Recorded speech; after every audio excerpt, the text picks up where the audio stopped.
I always give all his credit, no, but we need to run it back. That's why my tough.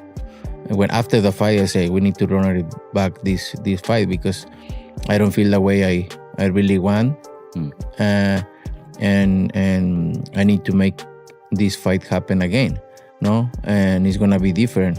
I think for him to deserve all the credit, he need to give me the rematch, obviously. But he decided to retire, and we need to accept that and move forward. You know what? Sometimes you try and your body cannot go, right? That's my frustration. Maybe I can figure out Crawford, but my body cannot go anymore. So I try it, but my body just not let me go. I have a burning question for you that I think everyone wants to know. Is there going to be a Canelo rematch? Is there a rematch clause? That's something you're thinking about? I'm not even thinking about that right now. And quite frankly, I don't think it is a rematch clause. And if it is, nothing has been said to me about fighting him again or anything. Do you think Canelo would want to get back in the ring with you? Or do you think it's better for him to just or more lucrative to go fight elsewhere for the rest of his career? I think it would be better for him to fight somebody else, because my style is just, a bad matchup for him now. Terence Crawford, fresh off a monumental performance, is leaving no doubt about his stance. He has been vocal and direct regarding Canelo Alvarez's sudden demand for a rematch, and he is having absolutely none of the excuses. He's already proven he has the blueprint and the mental edge to completely dismantle the Mexican superstar in a real dogfight, not just survive him. This isn't just about defending a legacy. It's about demanding respect, and Crawford is ready to shut down the excuses once and for all. Did you watch the Terence Crawford Canelo Alvarez fight? Yeah, I did. Woo, talk about slick. Oh my goodness. Who's ever done that? Who's ever jumped up 2 weight classes like that? It's crazy. Scary. He's so clever, and it got to the point where he got so comfortable, he's like pit-patting him, and then Like, what?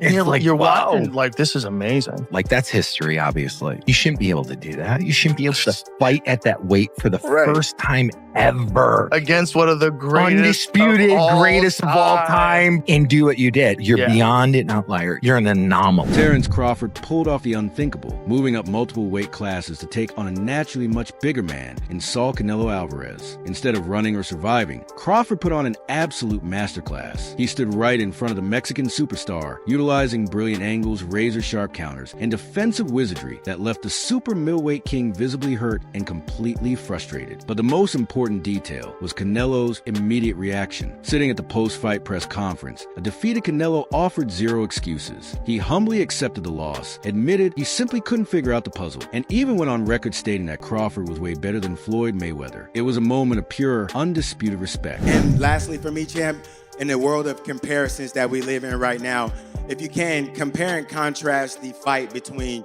yourself and Floyd Mayweather Jr. and tonight's bout with Terence Bud Crawford, if you can.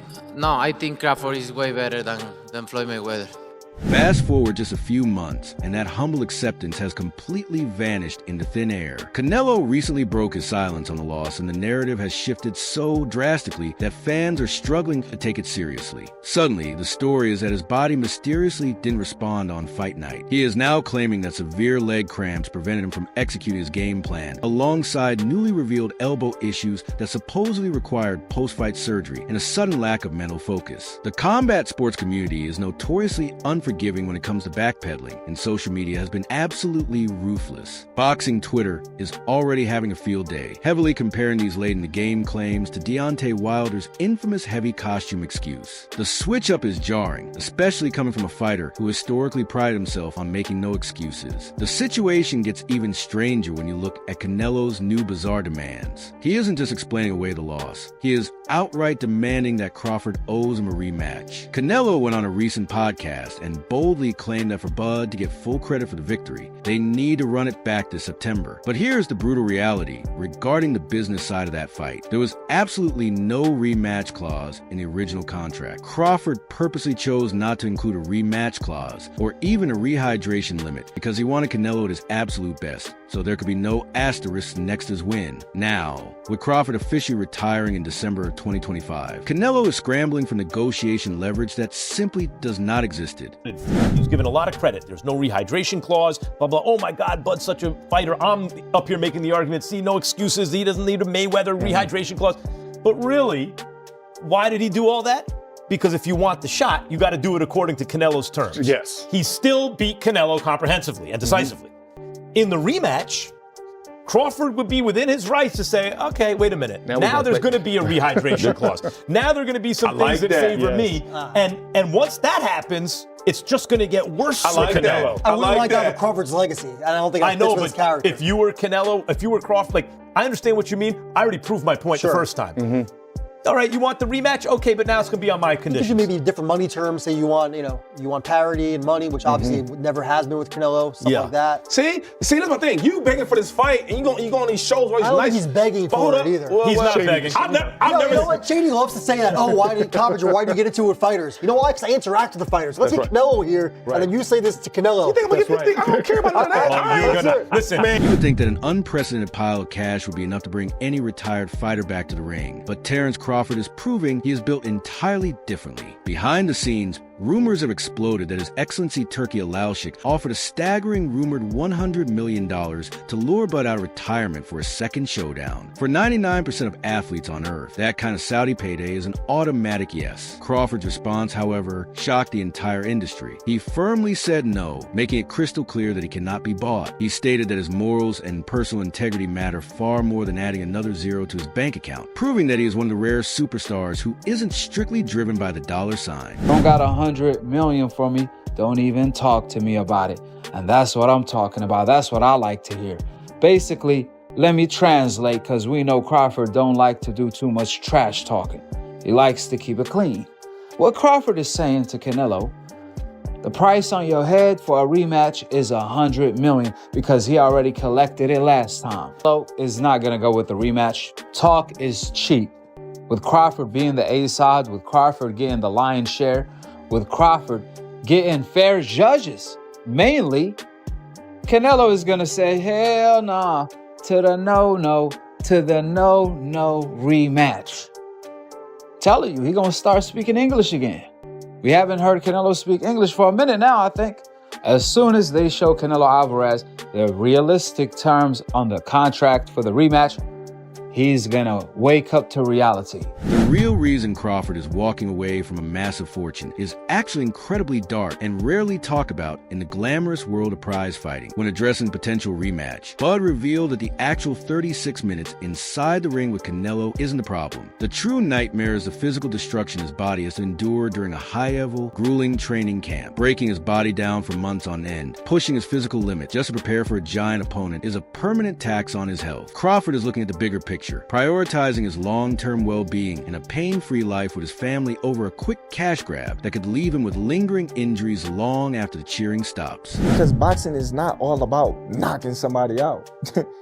Yes, that's part of it. That can happen, but boxing is a sport where you can outpoint somebody too.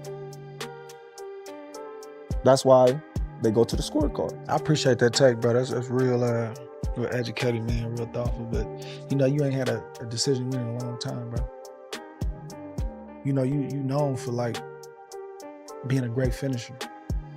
So I appreciate that. But that ain't how you moving though. Right. Please explain that to me. You just saying overall. Yeah, overall. You say, hey, I like to do this, but this is not for everybody. It's definitely not, because it's a price to pay. It's definitely a price to pay when you fight those type of fights. Yeah. When everybody thinks nothing going on. Yeah. But all them punches add up. Yeah, buddy. All them punches add up. He ain't got a bruise or nothing. Yeah. He didn't take no punishments. Like, bro, my head hurt. Your head hurt. I'm in this room right now trying to get right, and y'all chilling, partying downstairs. Yeah. Like all them punches add up. You know, punches in sparring add up. All them punches add up, and when one is good one day, and then it just all hit him out of the blue. He ain't even boxing no more, it just hit him. And then people be like, man, you all right, man? What's wrong with you? You never know when that's gonna happen. You never know. It's gonna come. Yeah. But you never know. Long enough. Yeah. You know, and it's just like, dang. You know what I mean? Is you all right? Yeah, I'm good. You might start slurring a little bit. You might start forgetting a lot of things. You might get a little dementia. You might keep repeating the same thing over and over, you know, and you don't even know it, you know. But that's from all that accumulation of punches to the brain. But I know you probably have too, I done been in the presence of fighters, bro, where that stuff is happening, and I'm like, where they say something to you and they just told you 2-3 minutes earlier, you like, brother, you just said that. Definitely. That's scary to me. Definitely. That's scary to me. I look at all the... Instead of getting dragged into a messy media war, Crawford has deployed the ultimate public relations strategy, weaponized silence. While Canelo goes from podcast to podcast, airing out his list of grievances, Crawford has chosen not to entertain a single word of it. This epic, deafening silence is driving his critics absolutely crazy, because it offers him nothing to feed on. After his historic victory, Crawford famously asked the crowd, "What more can they say now?" That quote has aged flawlessly. By refusing to take the bait, Bud is effortlessly maintaining the high ground, letting his masterful, unanimous decision victory speak for itself, while Canelo is left shadow boxing his own insecurities. I have a burning question for you that I think everyone wants to know. Is there going to be a Canelo rematch? Is there a rematch clause? Is that something you're thinking about? I'm not even thinking about that right now. And quite frankly, I don't think it is a rematch clause. And if it is, nothing has been said to me about fighting him again or anything. Do you think Canelo would want to get back in the ring with you, or do you think it's better for him to just or more lucrative to go fight elsewhere for the rest of his career? I think it would be better for him to fight somebody else, because my style is just, a bad matchup for him. Now, financially wise, I would be like, yeah, he should fight me. But like on the outside looking in, knowing boxing, you can really get hurt. So I would just tell him, like, if you're gonna continue to fight, don't get in the ring with a guy like me. Yeah. There's a popular adage in sports, kind of gets reused over again. It's kind of cliche. Father Time is undefeated. 38 years old. We see a lot of athletes now go into their late 30s and 40s and produce at a high level. How much longer do you want to do this? I don't know. No clue yet? Did beating Canelo make you think about those next steps in any way, or? Before Canelo, I was thinking about a lot, and I'm still thinking about it a lot. I just haven't made my final decision. But once I make it, I'm going to make it, and I'm going to make it here soon.